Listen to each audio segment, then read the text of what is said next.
2021 தேர்தலில் வந்து கொடுத்த வாக்குறுதி, முக்கியமான வாக்குறுதி இந்த இலவச பேருந்து, பெண்களுக்கு உரிமை தொகை. இது 2 தவிர பெருசா ஒண்ணும் இது பண்ணல.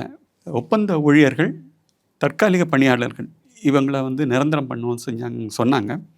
இதில் ரொம்ப வருத்தத்துக்குரிய விஷயம் என்னென்னா, ஏதோ 6 மாதம் 2 வருஷம் இந்த மாதிரி கிடையாது. 10 வருஷமா 15 வருஷமா தற்காலிகமாக வேலை செய்கிற இடைக்கால ஆசிரியர்கள், கல்லூரி விரிவுரையாளர்கள், அது ஆனரரி ப்ரொஃபஸர்ஸ், சில லெக்சரர்ஸ் சொல்லுவோம் இல்லையா, அது அது ரொம்ப குறைந்த சம்பளத்துக்கு, அதுக்கு இன்க்ரிமெண்ட்டோ இல்லை வந்து பஞ்சப்படி இதெல்லாம் இருக்காது. ஃபிக்ஸ்டு சேலரி, கன்சாலிடேட்டட் வேஜஸ்ன்னு சொல்லுவோம்.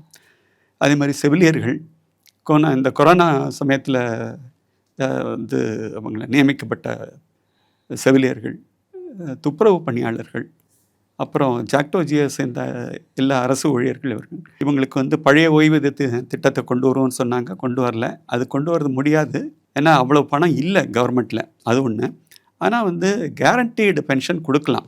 அதுக்கு தான் இப்போ லேட்டஸ்ட்டு இவங்க வந்து ஹைப்ரிட்டாக அதை வந்து பழைய ஓய்வு திட்டத்தையும் புதிய ஓய்வு திட்டத்தையும் சேர்ந்து கேரண்டீட் பேமெண்ட் சொல்லியிருக்காங்க. அது எவ்வளோ தூரம் சென்ட்ரல் கவர்மெண்ட்டோட நியூ பென்ஷன் ஸ்கீமோட ஒத்து போகுதுன்னு பார்த்தா நிறைய வேறுபாடு இருக்குது.